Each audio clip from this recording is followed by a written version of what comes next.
Olha, nós estamos aqui para uma conversa final que dê uma sensação de fechamento a esse tema de Freud e Lennon, que é um tema do diálogo entre música e psicanálise, entre cultura e psicanálise, né? É um tema enorme, eu diria que quase infinito, porque suas ramificações tocam várias coisas dos dias de hoje, né?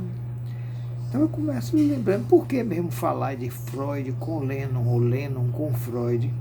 É porque, primeiro, a análise do papel de Lennon em nossa cultura precisa ser adensada, né? Ele tem um papel muito importante, marca uma transição para o que nós podemos chamar hoje de regime da celebridade, né? E o que é esse regime da celebridade, meu Deus? É um atual estado de coisas onde não existe lucro, não existe lucratividade sem a celebridade. Então a celebridade é um mecanismo indispensável para essa máquina toda do capitalismo cultural funcionar hoje. O capitalismo cultural plasmou a nossa sociedade, plasmou essa forma de atuação, né? O modelo foi elaborado nas artes, em música e cinema, especialmente via Hollywood, mas foi espalhado para tudo que é área. Da gastronomia ao humor, você não vai a lugar nenhum se não tiver essa figura que dá propulsão a uma empreitada, a uma iniciativa, que é a figura da celebridade. A máquina não roda. E isso é uma miséria e uma delícia, tem os dois lados. Sim, mas por que Freud? Porque Lennon e a sua associação de Lennon com a propagação de ideias do tipo faça amor, não faça guerra, o amor e a flor, e todas essas coisas do meados e final da década de 60, essa associação se apoia numa onda que tem a ver com aquilo que a psicanálise, que Emílio Rodrigues chamou de revolução erótica universal. Às vezes a gente não se dá conta como o século XX mudou drasticamente, né, a atitude diante da sexualidade. Parece uma coisa natural hoje, mas não é. Foi uma construção muito árdua a cada passo. Rodrigues cita uma carta de Freud, onde ele diz: a bandeira da psicanálise ainda vai tremular no terreno da vida amorosa normal. Não é? Portanto, significa a psicanálise, aí do começo do século XX, colocando como central a força do desejo e, ao mesmo tempo, tornando aparente os mecanismos de sua repressão. Não é?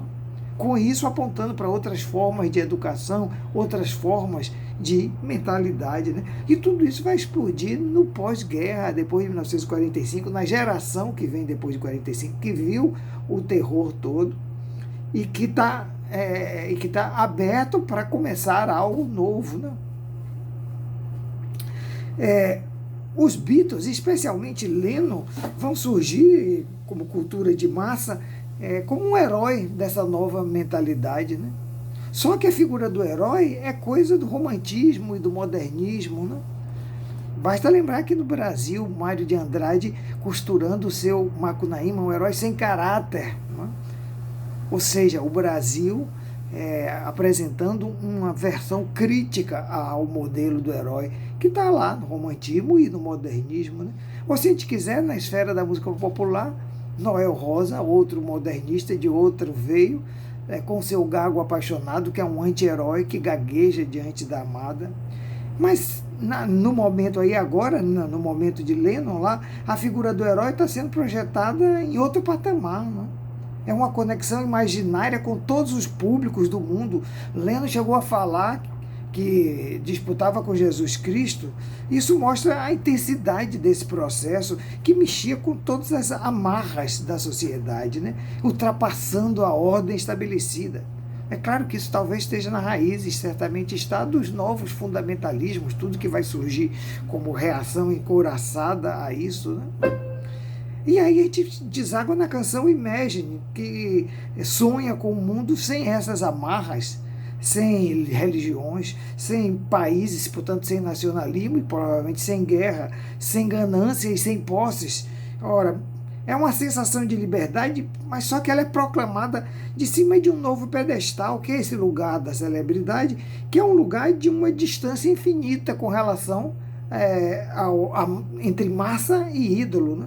E esse discurso vai gerar uma ambiguidade, uma contradição de base, porque acaba inserindo na ambiguidade do amor e ódio, da identificação, né?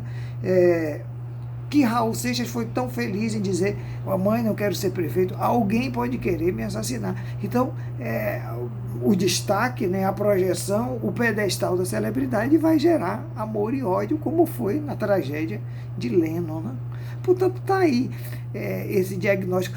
Para onde é que a gente vai? Ora, se você pegar de Lennon para Michael Jackson, você já tem outros passos muito importantes na direção do caminho que a figura da celebridade vai tomar. E nós vamos falar disso daqui em diante. Quais as consequências disso para o nosso mundo? Como é que a gente entrou nisso dessa forma e tem como sair? Como é que a gente vai construir cultura, profundidade, esses valores, resgatar esses valores históricos para um momento onde o que importa mesmo é que haja comércio de atenção, venda de atenção, projeção de figuras e venda de produtos.